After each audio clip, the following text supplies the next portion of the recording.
दिवसाची सुरुवात अशी बरोबर एक गोष्ट आहे की एक तरुण मुलगा असतो. तो खूप आळशी असतो. नेहमी त्याला वाटायचं की मला कोणीतरी येऊन मदत करावी किंवा मला कोणतरी असंच बसून काहीतरी काम द्यावं, कोणतरी आणून मला खायला द्यावं आणि अशा प्रकारे त्याचा स्वभाव असतो. त्याला नेहमी असं वाटायचं मी ह्या ठिकाणी आहे पण देवाने मला काही दिलं नाही. देवाने मला सगळं काही द्यायला पाहिजे असं त्याचा तो विचार असतो. आणि एक दिवस तो शेतांमधून जात असताना एका ठिकाणी त्याला खूप चांगली संत्री आलेली दिसतात आणि तो त्या बागेमध्ये घुसतो आणि चांगली संत्री बघून एक तोडतो आणि तेवढ्यात तो राखणदार त्याला बघतो आणि तो त्याच्या मागे लागतो. हा तरुण जो असतो ते संत्र देतो फेकून आणि पळायला लागतो आणि पळता पळता एका जंगलामध्ये तो येतो. एका जंगलामध्ये आल्यानंतर तो मग सर्व काही एका झाडाखाली थोडासा बसतो, थकलेला असतो आणि समोर बघतो तर एक लांडगा त्याला दिसतो आणि तो लांडगा, त्या लांडग्याला फक्त 2च पाय असतात आणि हा तरुण त्या लांडग्याकडे आश्चर्याने बघायला लागतो की ह्याला 2च पाय आहे. हा स्वतः कसा खात असेल, काय करत असेल, कसा कुठे जात असेल, तरी हा तब्येतीने चांगला दिसतोय लांडगा. आणि तो विचार करत असताना समोरून एक मोठा सिंह त्या ठिकाणी येतो आणि तो सिंह जो असतो त्याला बघून हा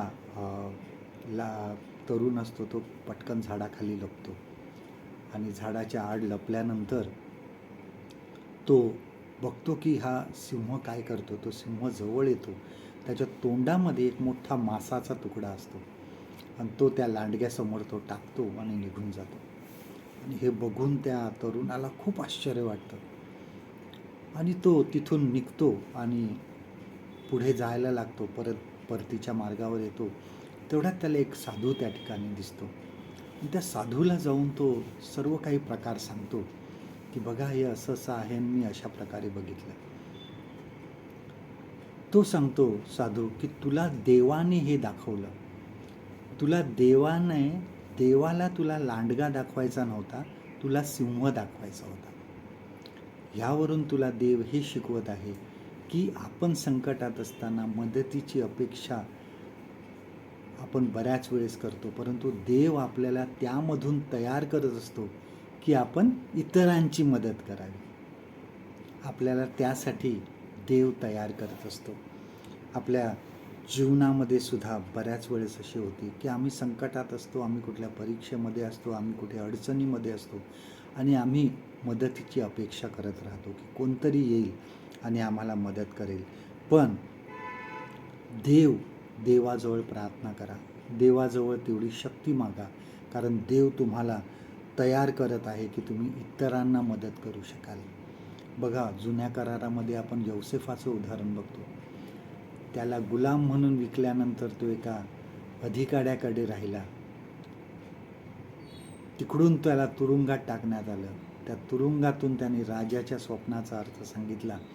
त्याला प्रधान बनवण्यात आलं त्या राज्याचा, ह्यासाठी की त्यांनी संपूर्ण देशाचा दुष्काळामध्ये बचाव करावा, त्याच्या भावांचा सुद्धा बचाव करावा. यौसेफ संकटामध्ये होता, पण ह्यासाठी देवाने त्याला तयार केलं की त्यांनी इतरांची मदत करावी. मदत घेणारे नाही तर मदत करणारे व्हा. आजचं देवाचं वचन आपल्यासाठी हे आहे. करिंथकरास दुसरं पत्र याचा 1 अध्याय 4 वचन, 2 Corinthians chapter 1 and verse 4. तो आम्हावरील सर्व संकटात आमचे सांत्वन करतो, असे की ज्या सांत्वनाने आम्हाला स्वतः देवाकडून सांत्वन मिळते, त्या सांत्वनाने आम्ही जे कोणी कोणत्याही संकटात आहेत त्यांचे सांत्वन करावयास समर्थ व्हावे. परमेश्वर करो आजचा दिवस तुमचा आशीर्वादित करो.